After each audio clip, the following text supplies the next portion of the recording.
Bonjour et bienvenue sur l'audace d'être moi, le podcast qui te donne des clés pour t'accomplir. Je suis Alexia Ferrantelli, je suis coach de vie et coach professionnel. Je partage avec toi des concepts pour élargir ta réflexion, des outils pour transformer concrètement ta vie, pour devenir la personne que tu as envie d'être, retrouver du sens, de la légèreté, de la liberté, de la joie de vivre au quotidien et offrir le meilleur de toi aux autres. Le podcast est disponible sur toutes les plateformes. Pense à t'abonner pour ne rien rater. Tu écoutes l'épisode 47. Il s'appelle Ubuntu. La semaine dernière, on a parlé du wabi-sabi, ce concept japonais ancestral qui évoque l'insaisissable beauté de l'imperfection. Comme on l'a vu, le wabi-sabi nous invite à percevoir et reconnaître la beauté des choses imparfaites, éphémères et modestes. C'est une notion japonaise ancestrale qui nous invite à développer notre capacité à aimer ce qui est imparfait et patiné par le temps. À notre époque, il me semble que c'est une jolie façon d'adoucir l'injonction à la perfection à laquelle notre société nous soumet. Nous, êtres humains, n'avons pas à être parfaits. C'est justement en raison de notre imperfection que nous sommes humains, singuliers et aimables. Ce concept de wabi-sabi nous aide à nous aimer et à aimer les autres tels que nous sommes. Il favorise une meilleure relation à nous-mêmes et aux autres. Cette notion nous invite aussi à savourer la beauté de ce qui est patiné par le temps. Ça permet de ne pas valoriser uniquement ce qui est nouveau. La société d'hyperconsommation valorise à l'excès la nouveauté, car il faut acheter du neuf pour faire tourner l'économie.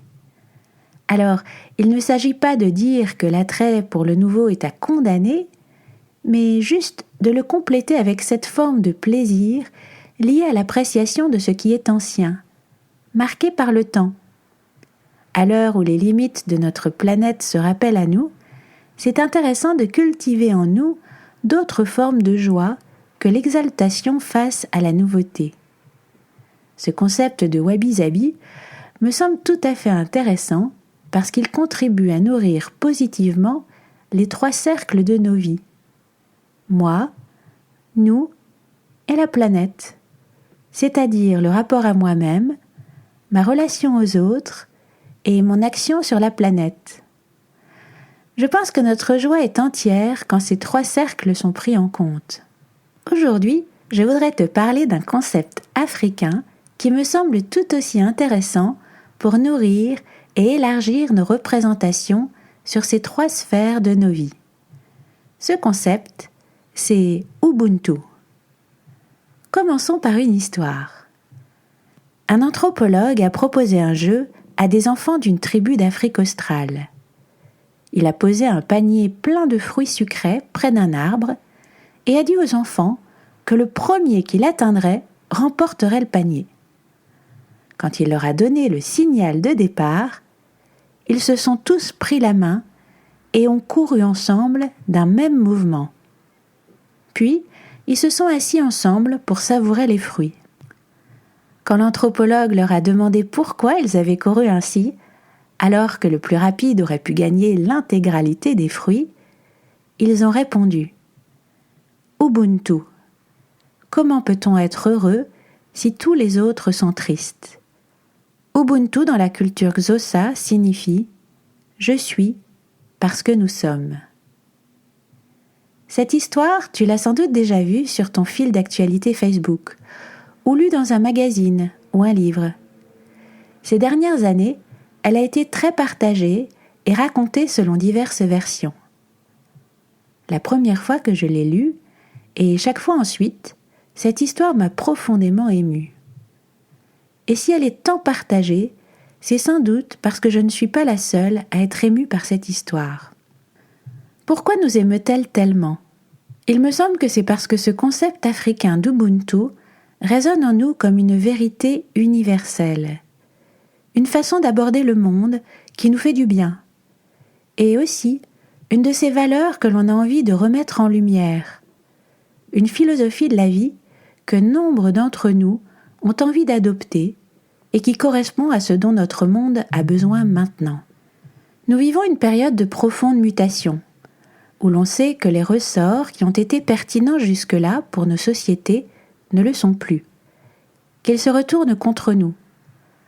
La surconsommation, la déresponsabilisation et l'esprit de compétition exacerbé nous ont conduits à négliger l'humain et la nature. Il nous faut agir à partir de nouveaux paradigmes. Si tu as écouté les épisodes précédents, tu m'as déjà entendu évoquer l'idée que le système de pensée qui est le nôtre nous amène à ressentir certaines émotions et donc à agir d'une certaine manière et à avoir certains résultats dans notre vie.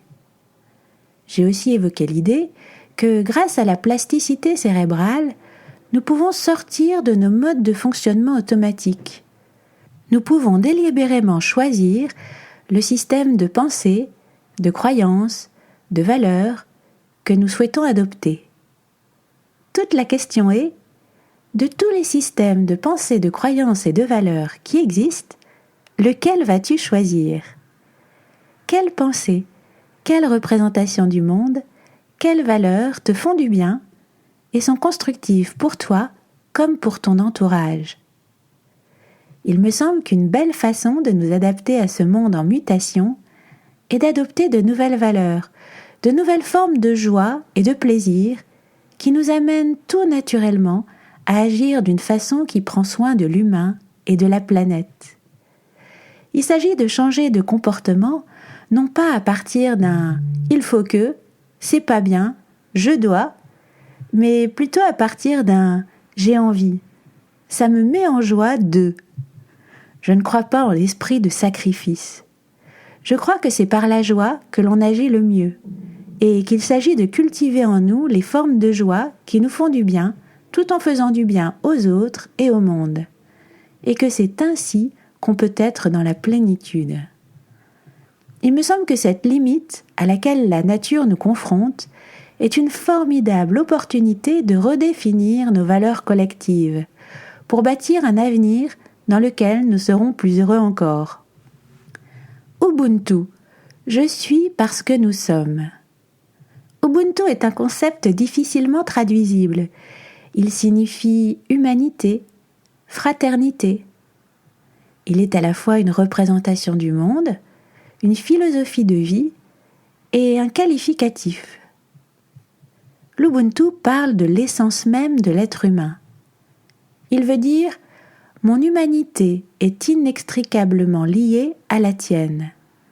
Nos destins sont liés. » Dans l'histoire que je t'ai racontée sur la course en Afrique, on sent bien que, habités par l'Ubuntu, ces enfants ont ressenti une joie bien plus profonde et pleine à partager les fruits que le plaisir égoïste qu'aurait éprouvé le vainqueur de la course s'il avait tout mangé seul.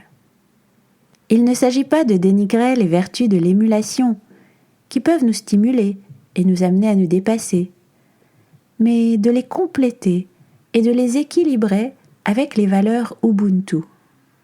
Contrecarrer les excès de l'individualisme, de l'esprit de compétition à tout crin, qui fait que pour un vainqueur, nous fabriquons quantité de perdants, en cultivant les valeurs d'entraide, de collaboration, de partage, de générosité. Faire preuve d'Ubuntu, ça consiste à manifester ce sentiment d'appartenance à une même humanité en se montrant bienveillant. Quelqu'un d'Ubuntu est ouvert et disponible aux autres. Il est généreux, hospitalier, amical, attentionné, compatissant. Il partage ce qu'il a. L'Ubuntu illumine les relations humaines. Les qualités des autres n'inspirent aucune jalousie, car la conscience de faire partie d'un tout plus vaste sert de fondation au sentiment de sa propre valeur.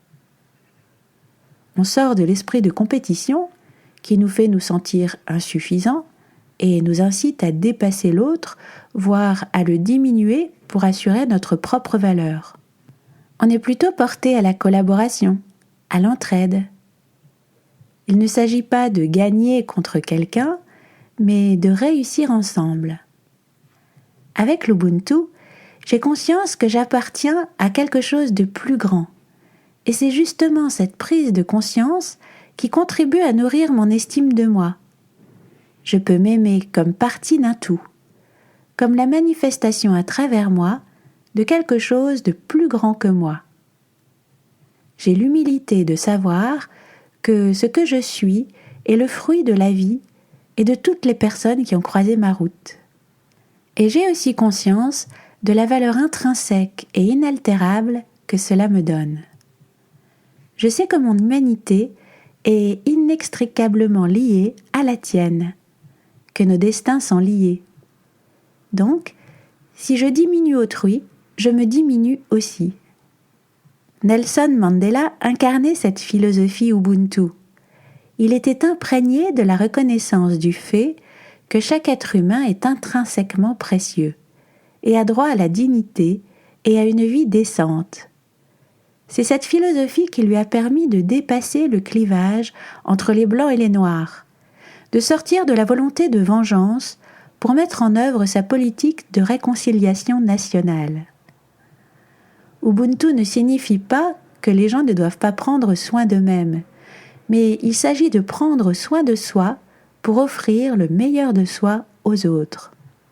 Ubuntu nous permet de percevoir que c'est en partageant avec les autres et en nous occupant de ceux qui nous entourent que nous nous réalisons. L'Ubuntu signifie aussi que pour être éthique, on doit se considérer comme relié et interconnecté avec l'environnement naturel, le présent, le passé et l'avenir. Ceux qui vivent aujourd'hui sont redevables de leur existence à leurs ancêtres. Et ils ont aussi une responsabilité vis-à-vis de ceux qui leur succéderont. La philosophie Ubuntu nous permet de voir que l'enrichissement ou le développement d'un individu, d'une communauté ou d'une nation ne constitue pas vraiment un enrichissement si ça se fait au détriment d'autres individus, d'autres communautés, d'autres nations ou des générations futures. Je sais que je suis un être humain par et pour les autres. Je suis responsable des actes que je pose et des paroles que je prononce. Je sais qu'ils ont une conséquence sur les autres et le monde. Nous sommes tous liés d'une manière qui est indivisible à l'œil. Nous faisons un avec le reste de l'humanité.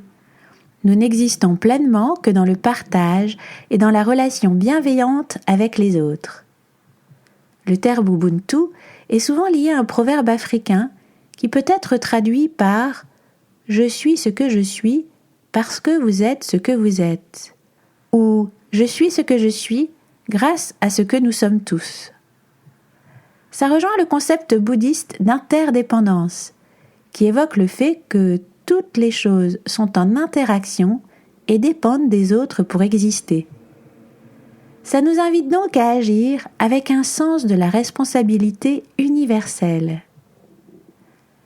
Comme le wabi-sabi, il me semble que le concept d'Ubuntu peut venir nourrir notre relation aux 3 cercles. Le cercle du moi, ma relation à moi-même, est empreinte de la reconnaissance que j'appartiens à quelque chose de plus grand que moi. Je peux m'aimer comme partie d'un tout, comme la manifestation à travers moi de quelque chose de plus grand que moi.